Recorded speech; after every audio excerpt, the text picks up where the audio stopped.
Hi, welcome to the Metaphysical Fat podcast. We're here to do the metaphysical fat. My name's Sam. And I'm Kirsten. And we are so glad to have you here. We are so blessed today because we have the amazing Julia Gordon-Bramer with us today. I mean, she's awesome. She's one of our favorite rock and roll chicks. And she's the author of 5 books, most recently Tarot Life Lessons and The Occult, Sylvia Plath. When she's not reading cards for clients, which she does and is amazing, I'm sure, because she's been reading cards for over 47 years. And she still looks beautiful and youthful at the same time. And she travels around and speaks in the UK and the US about Sylvia Plath and Sylvia Plath's mysticism. She's also a poet. And she was voted St. Louis's best poet in 2013 by the Riverfront Times. She's widely published, and she has award-winning poetry and fiction. And so you can see we are extremely lucky to have her with us today. And without further ado, here's Julia. Thank you. Hey.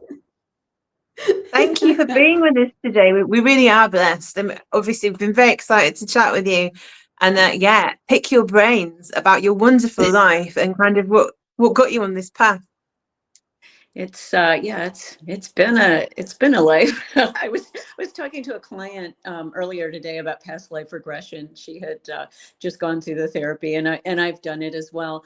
And you know, in some of my past lives, they were incredibly boring.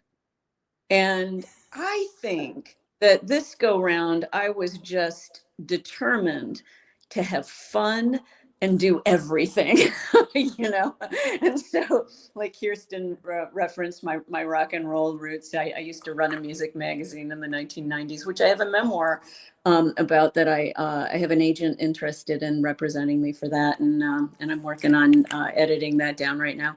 But, and yeah, the finding the mysticism in Sylvia Plath, her work, which I found when I was in graduate school, that's a whole story I'm happy to share. But you know, what are you asking? What got me into tarot specifically, or you know? I mean, it was a bit of a loaded question, wasn't it? Really. I mean, you've been reading tarot for a very long time, so yeah, I suppose you could start there because that's kind of a path to mysticism, almost, isn't it? Sure, absolutely. So when I tell the whole story in Tarot Life Lessons here, I've aligned a real story that, you know, like my experience as a professional tarot card reader, I've aligned client stories and what it was like to read for these different clients with tarot cards and the major arcana. And the first story with the Fool card is my own. And it's how I wandered into tarot, literally wandered, because it was in the 1970s and I was in the mall and there was a magic shop there. And I talk about how, you know, in the 1970s, we didn't have this new agey stuff. This was rabbits and hats and foam balls and scarves that pull out of your sleeves and, you know, and all that. But they happened to have a deck of tarot cards in there. And this very worldly young woman of about, you know, 20 years old says to me, "Do you want to see some real magic?" And she motioned me over and she showed me the deck and I was spellbound. That was it. It was like I plunked down my babysitting money and I had to have it. And so for many years, you know, it was just a fun pastime, something I did with my friends. And I've said in workshops that I think one of the best ways to learn tarot is how I did, because I didn't have books for a long time. And of course, there was no internet back then. I learned from the LWB, the little white booklet that comes with the deck. And they're just vague enough to give you some key words. And you really are kind of forced to intuit the rest. And I discovered I was quite good at it. So So yeah, the rest is history. You know, I certainly, when I say I was good at it back then, it was more fortune telling, you know, and as I've gotten older, and then I have a Christian background. I've studied Buddhism. I've studied the Tao. I study and teach A Course in Miracles. Of course, with the Plath work, I got into Kabbalah and alchemy and some of that more esoteric stuff. And it all has fed my readings. I learned that the cards embody all of these things. You know, there's an astrological component and a numerological component and mythology. And, you know, and so all of this, I mean, it's taken decades of learning, but it's all fed my tarot card readings. And so I am kind of a unique tarot reader in that way. You know, I'll pull, I got a deck right in front of me, I'll pull the strength card, and I know that this is Hercules's Nemean lion. And I can talk about the mythology of how he had to wrestle the lion and the test of strength that the strength card represents. You know, there's stuff woven into all of these that I think the average tarot card reader doesn't know, because how could you if you've only been doing it 2 or 3 years, you know? And no tarot book is going to be that comprehensive, or very few anyway. Yeah. Yeah. I'm going to hand it to Kirsten in a second, but I've got one more quick question, Julia. I feel like I'm hugging you, but you've absolutely captivated me already, and I could feel like I could talk to you for hours. Just the whole mythology side of it, and like you were talking about the Tao and going on your own spiritual journey. And I'd heard before, if you literally just want to kind of awaken yourself and use something for self-development, you can just do that with a deck of tarot cards. And I love that you used your own intuition and you felt into what the cards were telling you. What I would like to know is kind of, because I'm dabbling with tarot now. How do you apply that to different situations? Because obviously there's so much woven in there. How does that come to you? And right, and if one card can embody, you know, 20, 30, 40 meanings. Yeah. And you know, there is a story that I tell in Tarot Life Lessons, the story in alignment with the High Priestess. And I was at a party, and a friend who was very, very drunk sat down. I was reading cards for people at the party, and he said, "Give me that deck." And he started just putting my cards down, and he says, "I'm going to read for you." And he didn't know anything about tarot, right? But he started just riffing off the pictures, and he gave me a surprisingly good reading, and that it taught me quite a lot. There was another time that I was a much younger reader, and I do a lot of animal rescue, and I was working with some people who had rescued some stray cats, and just for fun, they had a tarot card reader come. We were trying to figure out the history of these cats, and so we were putting cards on them, and she pulled, I believe it was the 8 of Wands. Let me see if I can find it in a hurry, just to show your viewers here. But the 8 of Wands tends to be a card of communication, a card of forward momentum, you know, kind of just going ahead, going fast sometimes. And but she pulled this card. Here it is. And she's looking at it and she says, "Oh, there's a vertebrae off." And I said, "Vertebrae, what do you mean?" And she goes, "Look, they're all in a line, and then there's that one that's like kicking back." And it turned out that this particularly aggressive cat that nobody could quite figure out what was wrong, I'll be damned if it had a vertebrae out. When they got an X-ray, and sure enough, she was correct on that. And so that taught me a lot about sometimes the meaning that, you know, has nothing to do with what the card is there to represent for you. We do really have to lean into our intuition. We have to decide what's coming to us first. You know, Allen Ginsberg, one of my favorite poets, you know, he said, "First thought, best thought." And I believe that's really a statement on intuition, that thing that just comes to you right away. And then what do? We reason ourselves out of it. We say, oh, well, that doesn't make sense, or I just thought of that. And so, we kind of push it away, but that's where the intuition is. So sometimes, I'll just pull a card randomly, and okay, here's the judgment card. And maybe I'm doing a health reading for you, and I say, oh gosh, that's the Red Cross, that's like a medical cross, or maybe something with the angel's red wing is significant to you, or we apply it to the question and the person.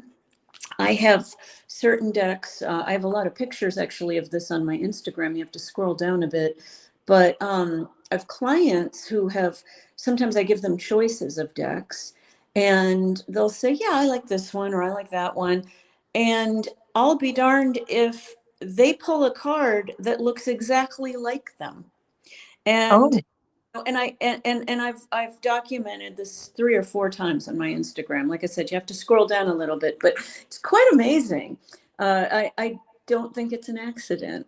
And so choosing that correct answer is a first impression. It's an intuitive hit. It's a gut feeling sometimes. And sometimes it just makes sense. Sometimes it, like I said, it has nothing to do with what the card technically means. You won't necessarily find it in any book, but it'll just relate or look like them or something. That was beautiful. Kirsten, have you got some questions as well? Well, that so resonates with me, Julia, because I've been reading cards too since I was 12, which was also in the 70s. And it's so true. And that's how I know, y'all, Julia is the real deal. Definitely. And I loved what you said about intuition, because that's so right on. And we do talk ourselves out of it because we never trust that first thought, especially if it feels really, like that's not logical. That doesn't make any sense. Mm-hmm. So I just love what you said. I noticed that you were using the Rider-Waite deck, which is my personal favorite deck, but you were talking about using other decks. What do you think? I mean, because I feel like some of the decks have darker energy than others. Yeah, I feel like the Rider-Waite is most of the decks like, I use are Rider-Waite symbolism. They're mostly based on Rider-Waite. It's the best. I mean, it just hands down is the best. And why? Because it's in alignment with Kabbalah. And the Hermetic Order of the Golden Dawn really worked to embody all of Kabbalah. And Kabbalah, if you know anything about it, is, or for those who don't, is kind of like the blueprint of mysticism. It's all of the mystic practices. So tarot fits perfectly in the Kabbalah tree of life, astrology, alchemy, mythology, numerology, all of that. It's the hero's journey is on there. It's all this. It's a system. It's the divine system, and so you cannot go wrong. I think there are many beautiful artistic decks that sometimes I might pull something and think, oh, where did they get that to represent, Yeah. the high priestess or whatever. And so I tend to gravitate toward Rider-Waite based decks.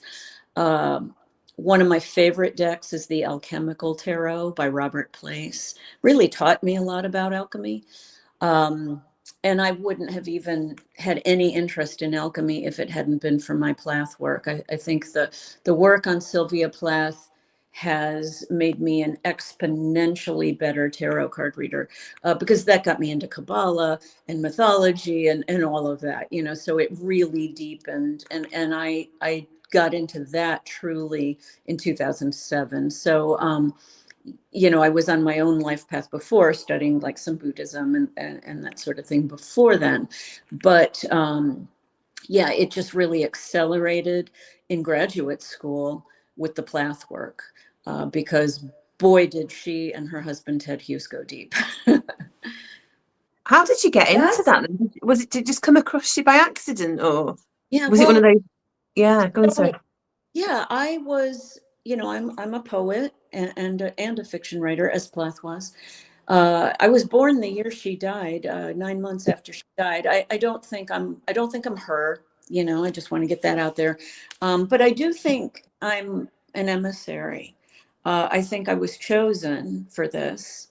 And I'm not sure I have a choice. You know, there have been times I wanted to quit, and it didn't happen, and I was kind of pushed through. And I've written about that some, but I could talk about Plath all day.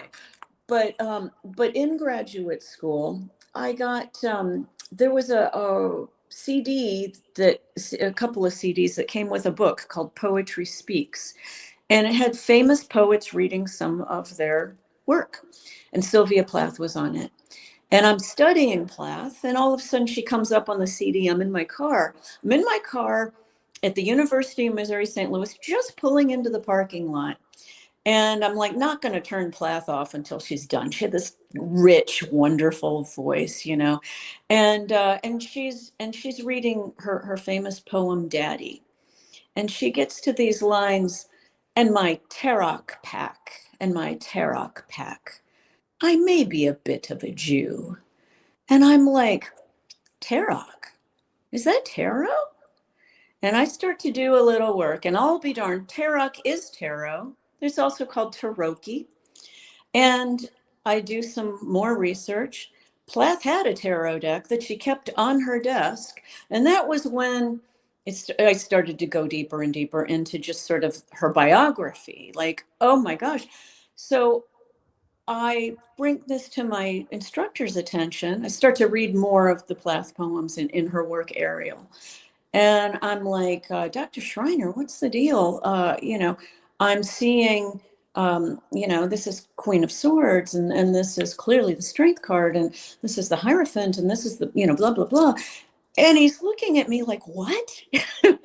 and he knew I read tarot. In fact, he used to bring me into some of his classes, and to read to read because he didn't want to teach. I think he had some slow days around the holidays and stuff. And now let's bring Julia in, you know. But so he says, I don't know anybody that's ever written about this. And he goes, why don't you make this your semester end project? It was like a poetry project. Well, what started as my semester end project became my life's work. And initially I discovered that Plath took her book Ariel and aligned it with the tarot's major and minor arcanas, and it's a perfect fit. She does the first 22, you know, from the Fool to the World card. And then she gets into the ranks, the ones, the twos, you know, and then the court cards. And then there are these 4 cards at the end. And I was like, Plath was too perfect to like, I was like, what is that?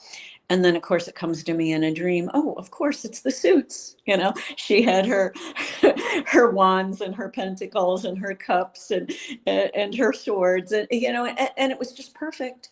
It's a perfect work of art, and it is not an accident that this book is still a bestseller. You know, 62 years after her death. I always know how long it's been because my age, because I'm almost that age. Plath will, her birthday is October 27th. I had an astrologer point out, a wonderful astrologer, point out to me that even after we pass on in the world, our horoscopes keep going. I didn't realize this. So our natal charts continue. And she pointed out cycles where she also believes I'm kind of an emissary. I've joked I'm like John the Baptist, you know, prepare ye the way, you know, for Plath, because it's my life's work to show the world that she was so much more than depression and suicide, and that each Ariel poem that she had was jam-packed with a minimum of 6 different meanings in alignment with tarot and Kabbalah.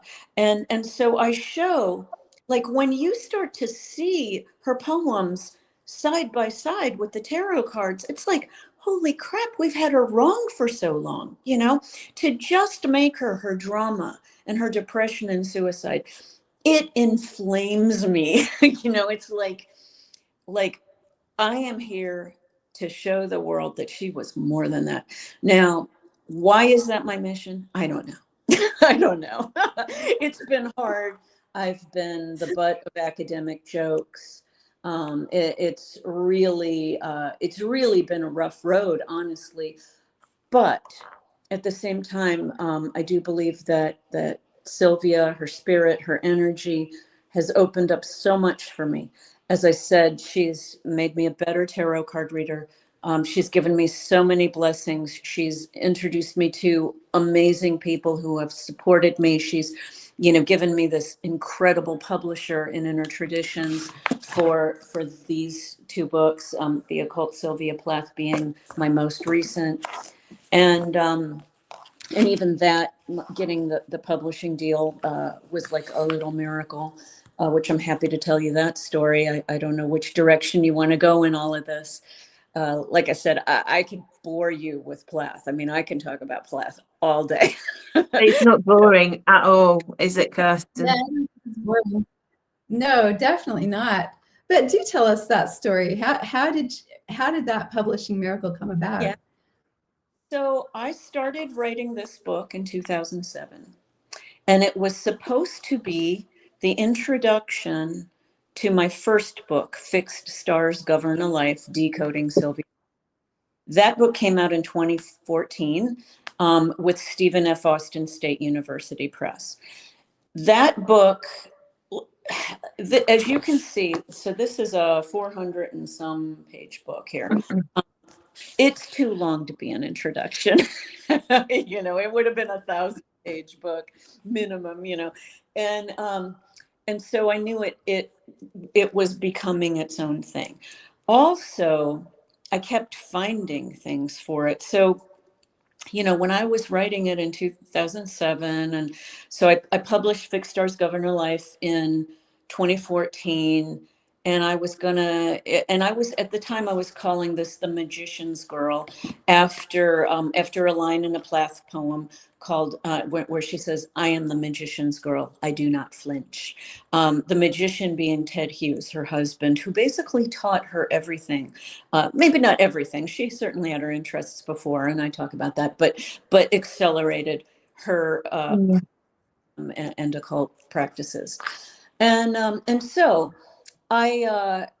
this was a long time, a lot of studying. I was up in Bloomington, Indiana. Every weekend I could be in the archives at the university there, where they have the Sylvia Plath archives. It was about a 4-hour drive from St. Louis, where I live.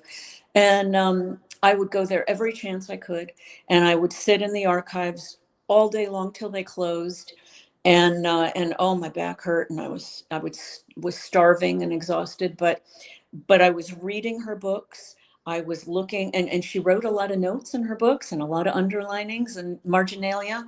I was looking at her calendars. I was looking at her scrapbooks. I was looking at her letters, which at that time had not been published. They have been published now. The unabridged letters, I should say. It's just a treasure trove of Plath stuff. And I was proving over and over, like, okay, when I said that Poppies in October is about the judgment card, here is evidence of this, and here is evidence of that. And so I was building it over the years, gathering all the evidence. And it just kept getting sharper and more refined and more detailed. And I kept thinking it was done, and it wasn't done. But I did have a moment. Tell you this before I tell you the publishing thing. I had a moment I almost quit the project, because as I was going through the poems in Ariel, and I hit poem number 14 in alignment with the Temperance card, and I discovered this correlation. It really creeped me out with my Christian background. As I said, I went to the Episcopal Church. In my tarot life lessons, you'll read that I didn't have a normal Episcopal upbringing. They spoke in tongues. They taught me automatic writing on church retreats. So I see now. I had just the right background even there, but I thought everybody's church was like that, but I was I was working with the Temperance card and Plath's poem Ariel, and I found this correlation. Basically, Ariel was paraphrasing an Aleister Crowley poem to the Great Beast 666. And Oh. I'll tell you, it creeped me out. I am not a Satanist, and I didn't want anything to do with that vibe. Crowley, I've since learned I'm not so scared of him anymore, and I even kind of respect his genius, but not my style, you know, little too dark for me. Mhm. But anyway, so I found this, and I was like, "Holy crap!" You know, were Sylvia and Ted Satanists? Is this what I'm finding out? I didn't want to find this out about my literary heroes, you know, and so when I put so many hours in it, I was horrified. And I went to bed that night. This is all, you can actually read this whole story for free on academia.edu because it's in the introduction of my first book, Fixed Stars Govern a Life. And I went to bed that night and I thought, you know, I'm done. I don't want to go there. I don't want to be in dark energy like this. And as I was drifting off to sleep, I heard very audibly, loud, I heard her voice say, "Move through." And it was a command to me. And I was like, you know, it completely woke me up. And I said, all right, I'll go to the next poem. It's as much as I was willing to give it. So, what's the next card in the tarot after Temperance? It's the Devil card. Plath, she was setting up the next card and showing this correlation. The brilliance was so beyond anything I've ever, you know, been exposed to. And and the creativity, you know, just immense. To think a 30-year-old did this, you know. I mean, wherever you are, Kirsten said she was also in the 70s as a teenager, so we're around the same age. You know, Yes. we think we're so bright when we're 30, you know, and then you look back and you're like, oh, children, you know. And anyway, so it just blows my mind all she accomplished in her short life. But so I did move through, and once I got that, and then she had set up the next one, and I began to see how she was setting things up, and that was just a whole other level of brilliance, and you could say alchemy there. And so the publishing story, you know, I had been writing this book for 15 years. That's a long time to work on one book. And as it turns out, I'm kind of a late bloomer, and I'm kind of slow. I'm in some ways I'm prolific. I mean, I was doing a lot of other things. I had other books. I was publishing poems and short stories of my own. You know, it wasn't like I was just doing nothing all that time. But so 15 years I was sculpting this and carving it, and I kept finding a new thing to add and a new thing to add. And the whole time I was sending it out to publishers and sending it out to agents. It's getting rejected. It's getting rejected. And I'm just like, oh, you know. And then I had what kind of frightened me a little bit in 2020 when a biography came out on Plath called Red Comet. And I was like, uh-oh, you know, I was always thinking fear mentality. And I've learned so much just in the last 5 years about just our mindsets, you know. But I was like, oh, what if she beats me to it? You know, completely missing. She picked me. Plath picked me. You know, like I've had all the signs. I've had all the support. Nobody's going to beat me to this, you know. And but I was in that a little bit, and so I read that book, and all of a sudden it hit me. Oh my gosh, this book is such a blessing because it was like the next step toward mine, if that makes sense. The academics were really rigidly, and still are, in their Plath is a depressive suicide, and that's the end of it. And that's what she wrote. And they've built their whole careers on it. And so, you know, when I came sauntering in, speaking at conferences and like, look at what she did. Look at this. Look at that. I was thinking they would be excited. what I was doing was I was threatening their careers. And I was just completely missing that. You know, I was threatening that everything they've taught is wrong.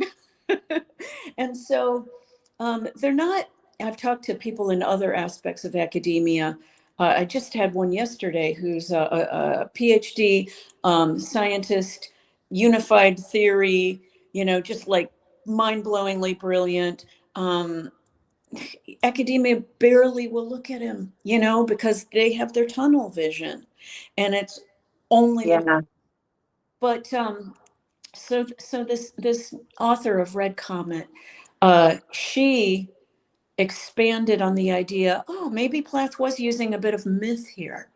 Maybe Plath did have a little bit of influence of some astrology here. She wasn't going as far as me as saying this poem means this, and you know, but she's just broadening the reader's thoughts a bit more, you know. And then so the real miracle. So through all of that, you know, I was going through menopause. I was not feeling, you know, like I was done with the fight. Yeah, have you seen? I think her name is Melanie. There's this Black woman, and she's on Twitter or I should say X, and you know, in some of the other videos all the time with her I don't care club. I don't know if you've seen that. No, I've not. I will find her though. She sounds great. Oh, she's hilarious. She's a TikTok star, you know. She just sits there. She's usually in a car, and she's like got rollers in her hair, and she's like, let me tell you some more reasons why I don't care, you know. And it was like I was kind of in that, you know. And I was like, you know, I've been so beat up by academia, and I don't like these people, you know, they're not high vibe.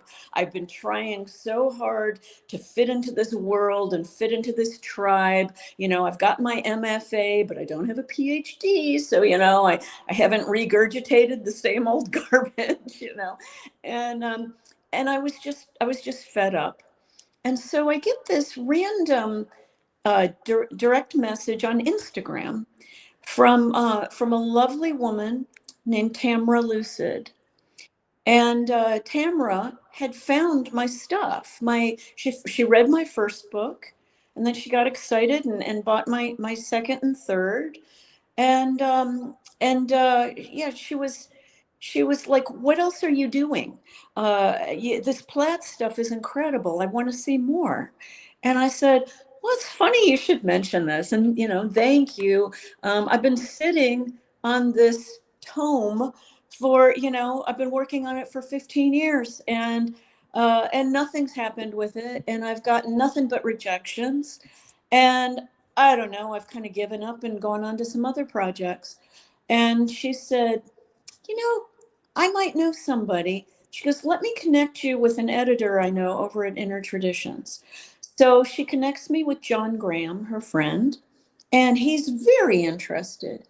And he says, "Send me the manuscript." And I send it to him. And at this point, you know, I've sent it out before. I'm not getting my hopes up.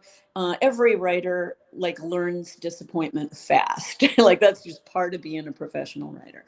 And he's like, "I want to give you a contract on it." And he goes, "What else you have going on?"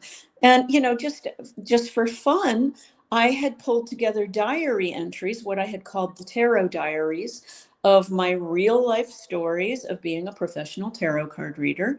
And I sent that to him. Well, that became Tarot Life Lessons. So they bought both books on the spot. We actually published Tarot Life Lessons first in 2023. Because it was easier. The Occult Sylvia Plath needed, you know, that appendix done, and you know, and some heavier editing, and it's a longer book. And so I mean, what a blessing. No, I'm really sad to say that Tamra Lucid, who wrote me, she passed on just about a month and a half ago. Oh, Just heartbreaking. But I've kind of online become friends with her husband and some of their tribe and their friends. And her husband's just been wonderful to me. And he said how proud Tamra was of me and my work, which is very touching. And really, I mean, she was a gift from God. to connect me and give me that. And, you know, Instagram, like, that's how God works. And, you know, if I ever learned anything, it's don't doubt the timing. You know, the whole time I was so discouraged. 15 years just seemed like too long, you know? And I was so sure it wasn't going to happen. But as I said, some necessary things had to happen. Also, this kind of new rise in feminism. I think that that's been kind of a subtle undertone also, to say, hey, let's look at Plath differently. Why does she have to just be this depressed, suicidal housewife who got cheated on? You know, like, yeah, that happened. I'm not saying it didn't happen. I'm not even saying that that's not one of the meanings of her poems, but it isn't all she was. And Yeah. you will really see that in reading my work. So my first book is the more detailed analysis of each poem, you know, line by line, kind of explaining how loaded everything was. It's more for, you know, it's poetry criticism, more for students and professors. You know, it's not like an easy read. But the Occult Sylvia Plath is for anyone.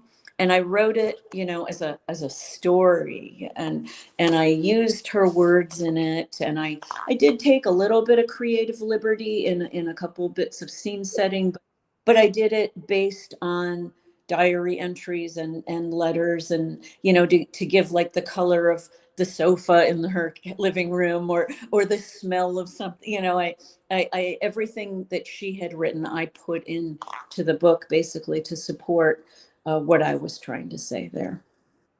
That's amazing. Can I just say, Julia, your whole connection with Sylvia Plath absolutely blows my mind.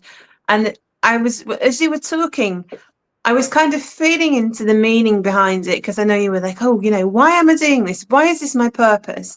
And, you know, she was a mystic, wasn't she, basically? She was a very, very proficient mystic. Yes. And her work, from what you said to me, I've got your book, Occult Sylvia Plath. I've not actually managed to read it yet, so I'm going to dig into that when I get off here, actually. But she's like left the collective keys to unlock mysticism, but from a very creative perspective.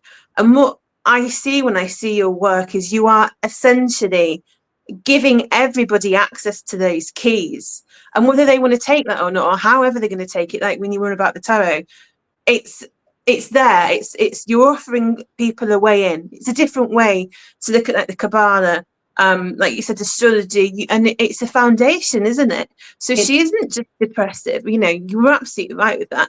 That's one aspect, because she had a difficult life. You know, and I mean that's an understatement, really, isn't it? But she was so much more. And people, it's really interesting to know people just aren't black and white. We're a multicolored tapestry, aren't we, all of us?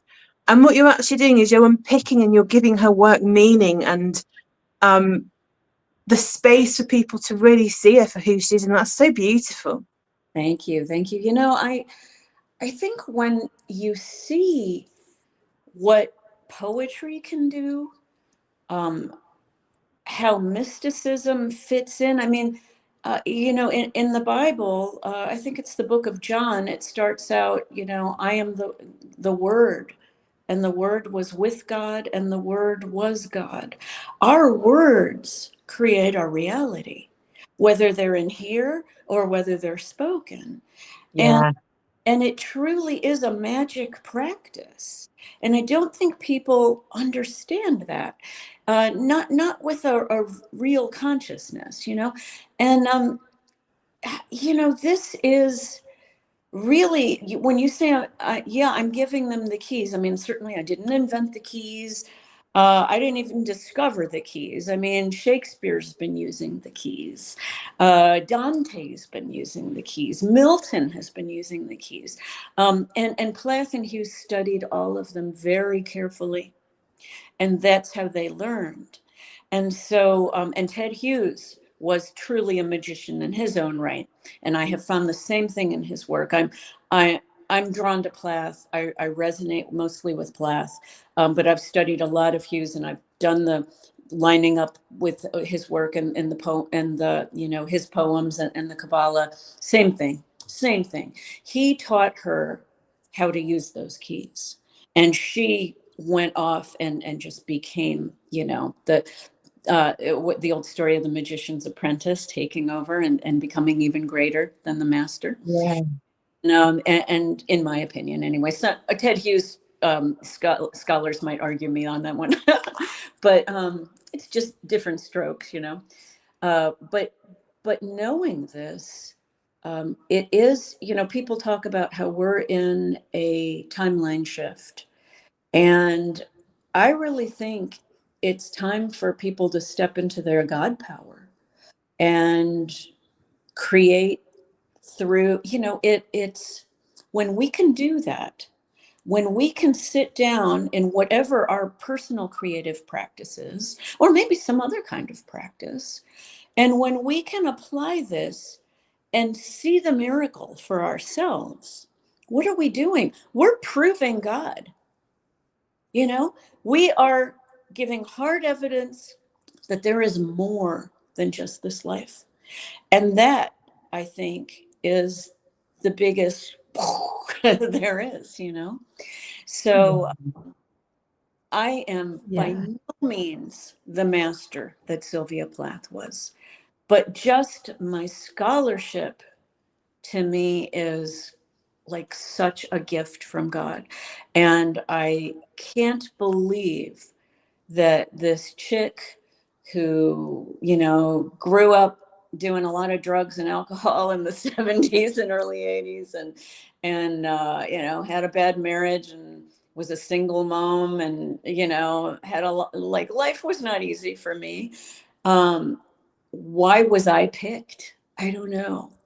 But I'm sure glad I was, and I'm not going to take that responsibility casually.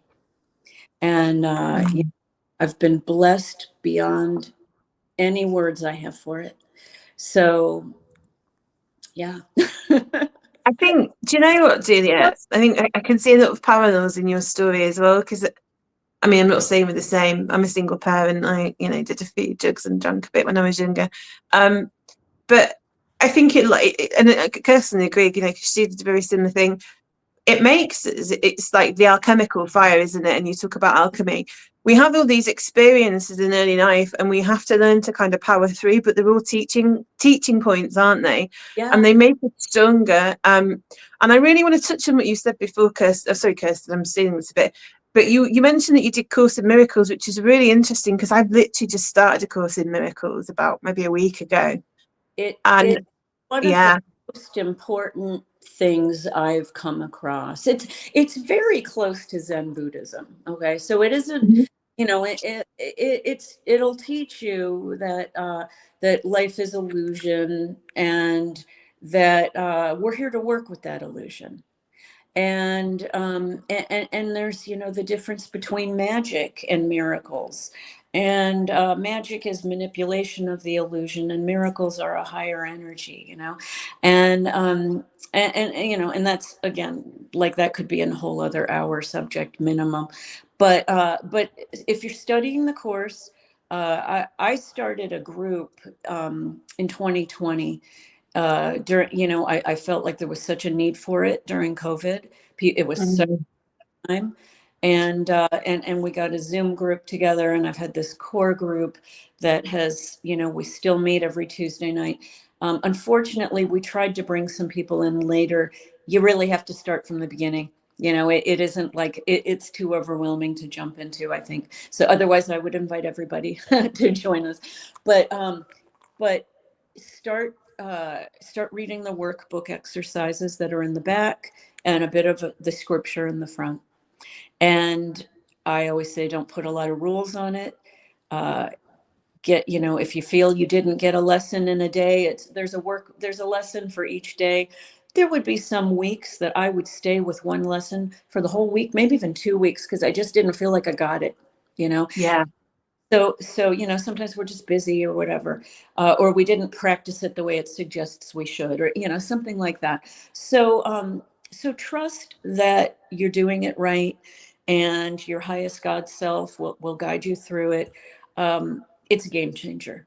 It truly is. It is the single thing that really kept me sane during the darkest times, and meaning the COVID years, and even now, these are very dark times, and it's essential to me to be love and light and a source of healing in these dark times. I will not let the division pull me in and the darkness. I'm not a part of that. And people, oh boy, do they want to argue you, and they want to make you. And I've lost friends because I won't sign on to one side or the other. And I won't, but I'm going to find unity, and I'm going to find our oneness. And that's what it all is. There's a word in A Course in Miracles, atonement, that they use all the time. But Yeah. it's broken up. It's atonement. Think of it more as at one-ment. And it's really about coming to peace of we're all one, all of us. Trump, Netanyahu, Stalin, Hitler, Mother Teresa. We're all one. We're all part of this body of life. And we're all playing our roles, as Shakespeare said, and as you like it, all the world's a stage, and we are merely players. And so we go on, and we have our different roles, and then after this play is over, we're all going to have this great party in the back, and the cast party, and so. Course in Miracles will help you to shift your perception, to really see that, to truly see the truth of the oneness. Julia, that is so beautiful. I am gobsmacked by the syncs in this conversation with my own pet. I mean, I'm just amazed. And I do think that's a good place to wrap it up, because I've got to get on to my next thing. But I am so grateful that you joined us today. And I can't even tell you how many syncs I was feeling throughout when you were talking. It was just amazing. Thank you so much for sharing Thank this. you both. And we are just, everything just resonated so beautifully. And I'm so grateful. You're a vibe. You're easy to talk to, I got a little excited on my end, I'm kind of passionate. Oh no, that's great. That's great. I mean, to be honest, we're sorry that we've had to cut it short, but we'd absolutely love to have you back on, because you've got so much to say.